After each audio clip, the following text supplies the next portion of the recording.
an announcement that was made by the BDB today about a new business coming to West Palm Beach with 40 new jobs. And I asked Chris to be here to tell you a little bit about it. But just to say up front, we're partners with the BDB throughout this, and it really shows how well our working relationship is. You know, the BDB is involved, and our Office of Economic Development is involved, and together we're able to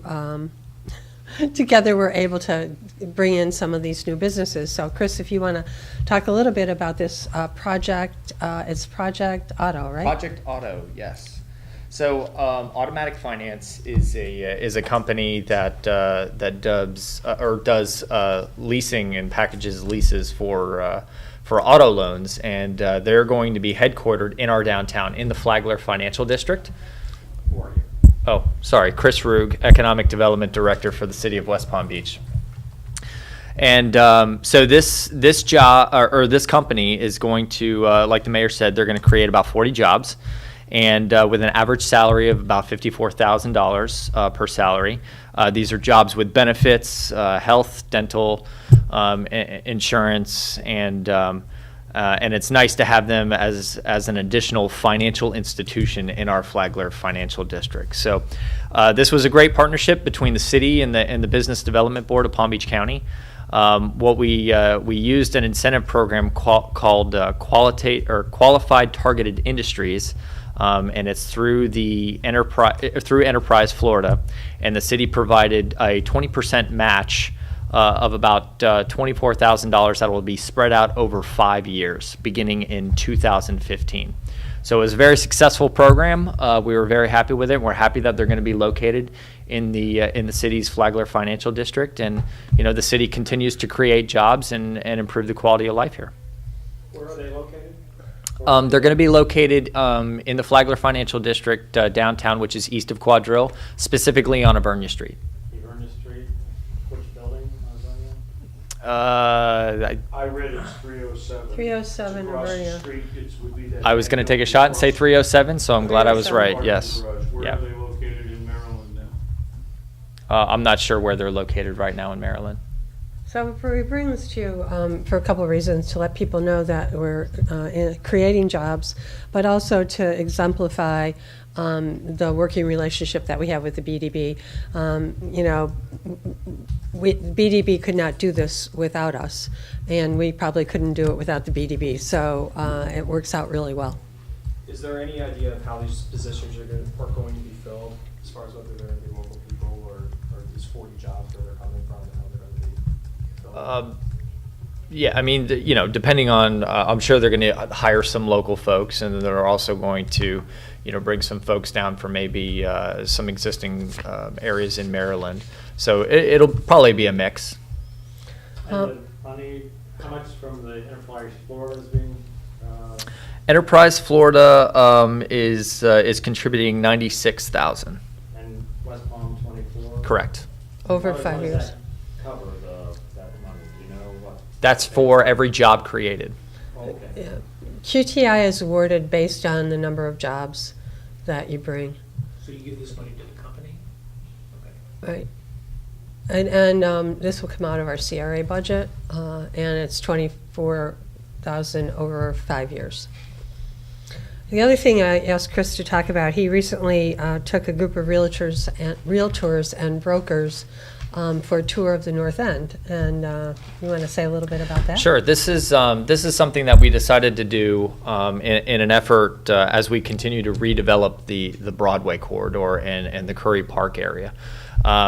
There's a lot of just simply telling the story and telling the public what the city is doing is a key portion of seeing the redevelopment occur up in that end.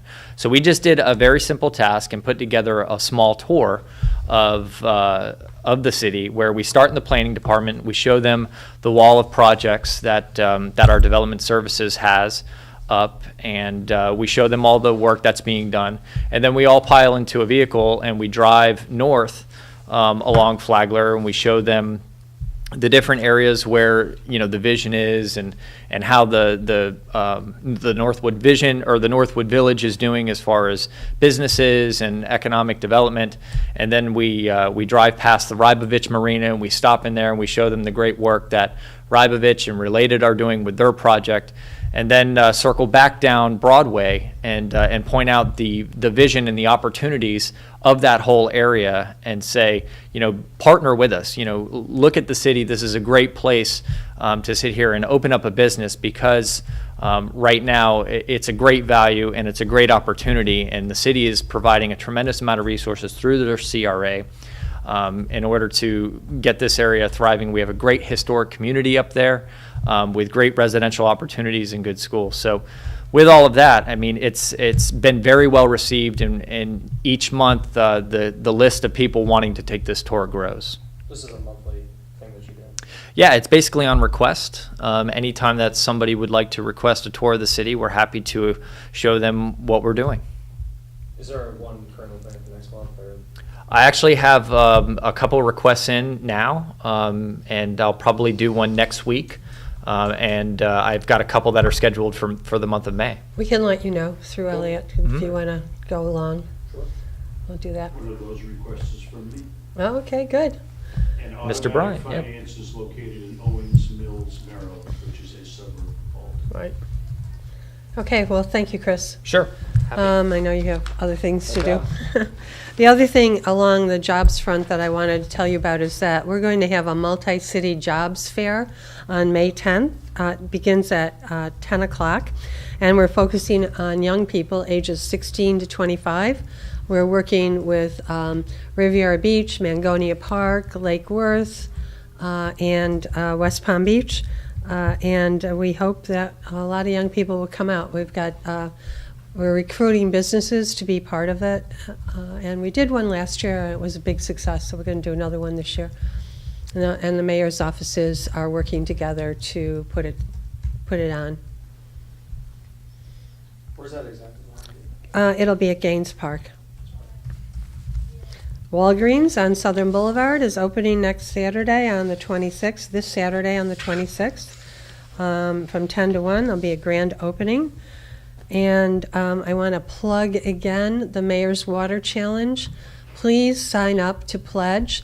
All you have to do is go to mywaterpledge.com and pledge to conserve water. Last year we won this. We'd like to win it again this year. We're not at the top yet, so I need you out there to pledge to conserve water and put us over the top. Thank you. What questions do you have? Sunfest next Yay. week. What, is the city doing anything differently this year, or what is the city doing to gear up for that? We're doing what we always do. We will have plenty of security around there. We will have our special first aid tent that will be a new sort of addition to Sunfest. We're really also telling people to not bring bags in. They will be searched, just like during the boat show. The bags will be searched. You can't bring in a bag that's bigger than, I forget what the measurements were. Same rules as a boat show. If you bring in a clear plastic bag, that will get you in faster. But the best thing to do is leave your stuff in your car, in your trunk, not on your front seat, and enjoy Sunfest. After Ultra in Miami, there were some concerns there just about the crowd. I think it's a different feel at Sunfest, but did the city look at that, and were there any concerns there moving into Sunfest after what happened down in Miami? Yeah, we've looked at everything, and we've had several meetings on security and how that will be handled, we're ready. And I think it's a great lineup this year. I'm excited about it. Any estimate on the crowds or how many? I don't. You ought to ask Sunfest people that. Okay. The type of security we're talking about, just more police, and then I think the event pays for the police on both Correct. of you. Okay. Correct. You say you're getting a new first aid tent or a bigger one? Well, there's this. I probably should check on this before I say it. But Chief Cabrera had been talking about bringing in, apparently there's a national group where they train EMTs and for these kinds of events. And so they have to go through a training exercise every year. And he was looking at bringing them in to do it at our Sunfest. And this way, rather than transporting people to the hospital, because last year we got hung up with transporting people, so many people back and forth to the hospital, we can take care of a lot of the issues at this special tent. These are people who are required for certification to get sort of live. Right, right. Are they from all over Florida, all over Palm Beach County? All over Florida, from what I understand. But let us double check on that before you write anything. I want to make sure we're doing it, but I thought it was just a great idea, so I hope we move forward with it. The North Flagler Bridge went down, I think it was yesterday, for just a couple of hours, but obviously they've been having trouble with that for a long time, and it's scheduled to close, I think, about May 5th or 6th after Sunfest. Is the city prepared if all of a sudden you got a call and said, it's closed now, and it isn't opening between now and May 6th and it's closed? I'm assuming you must have all the plans in place and then you just implement Yeah, them. we have been meeting regularly with FDOT and the town of Palm Beach and the county, and we have all kinds of mitigation efforts in place to make sure that the traffic moves smoothly, particularly on Okeechobee Boulevard. I went out to the county, their traffic emergency area, traffic monitoring area, about a month and a half ago, and looked at, they have a whole bank of monitors that are monitoring all of the crucial sites. They have real-time knowledge of what's going on at their traffic lights, and if they need to make changes in the pacing of the traffic lights, or if they need to move forward, they can do that. We're going to put the boxes that allow the EMTs to change the light at crucial intersections. So our staffs have been planning all along. So we're ready. What should people expect? I mean, obviously those mitigation efforts are in place, but just as far as, I mean, obviously you have a big bridge that's closing. Yeah. May 12th, Well, I think is the date. I mean, I think the fortunate part is that it's at the end of season. We're going to have fewer people going back and forth on the bridge. Expect delays and be patient. That's all I can say. We're going to do everything we can to make it as smooth as possible, but there will be more cars on particular thoroughfares than there have been. And as I said, we'll do everything we can to work it through, but we're still ask people to be patient with it. I wanted to ask you about some billboards that we've been noticing that promote strip clubs and nude nightclubs, 95, other major roads. Seems to be more than usual. I wanted to get your reaction to that, and do you think this is sending the wrong message for West Palm Beach, even if some of the signs are outside the city limits? Yeah. Well, our position on billboards is that the fewer billboards we have, the happier we are. We have been trying to work to decrease the number of billboards in our city, and that's been the direction we've been taking over a number of years. We obviously cannot monitor the content. There's free speech that we have to address, of course. But our bottom line is we feel like the fewer billboards, the better. Do you think it has casts a bad light on the city? Yeah, I think On the area? I think they clutter up.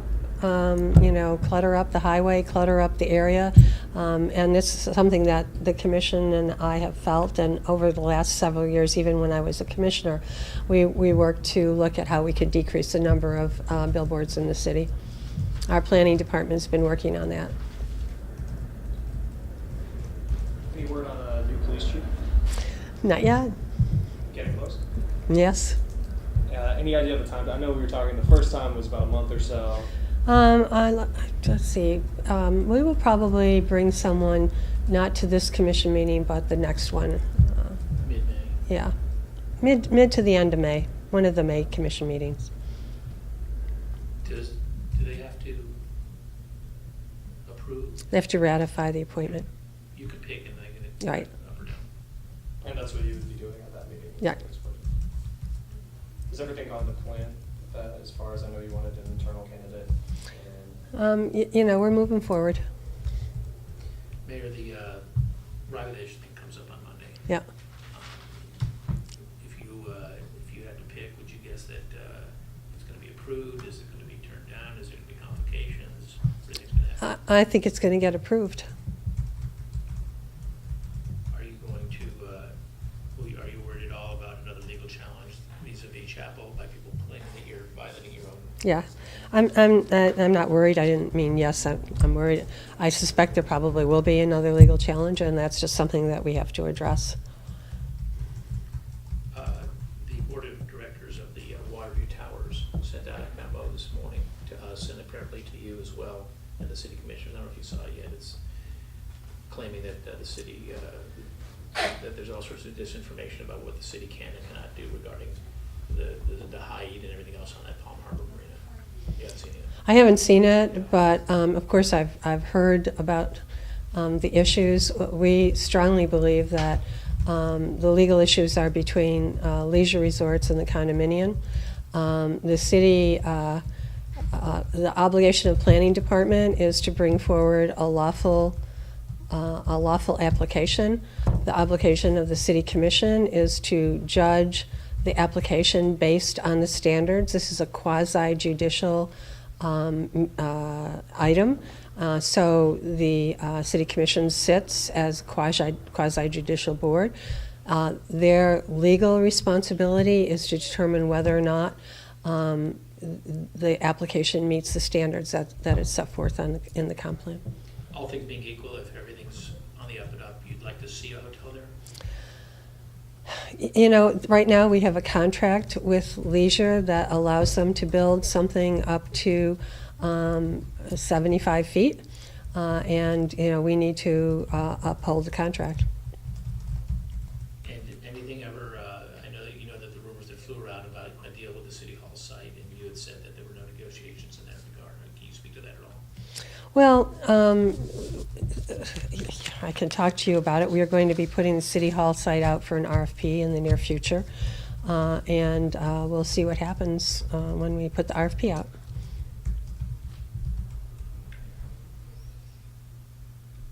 Other questions?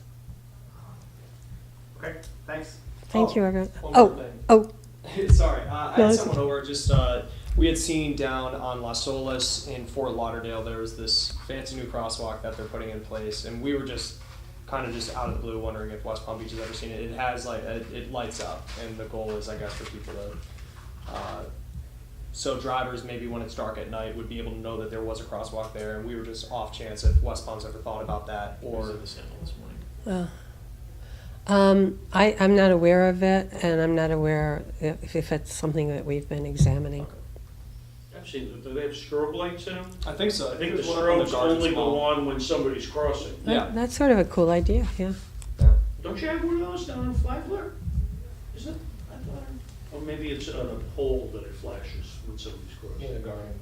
I have seen it. Yeah, there's one on the crossing in Flagler that flashes, but is that the same thing? No, I don't guess think it's so. just, there's one at the It Gardens has in a Palm Beach County, and then there's, the Gardens, I guess, is the only one in the county that has it, but then Las Olas has put one. Where in the Palm gardens Beach. do they have it? I'm not sure, actually. Okay. We just had seen it in the same. I don't know. Okay, thank you. Thank you, everyone.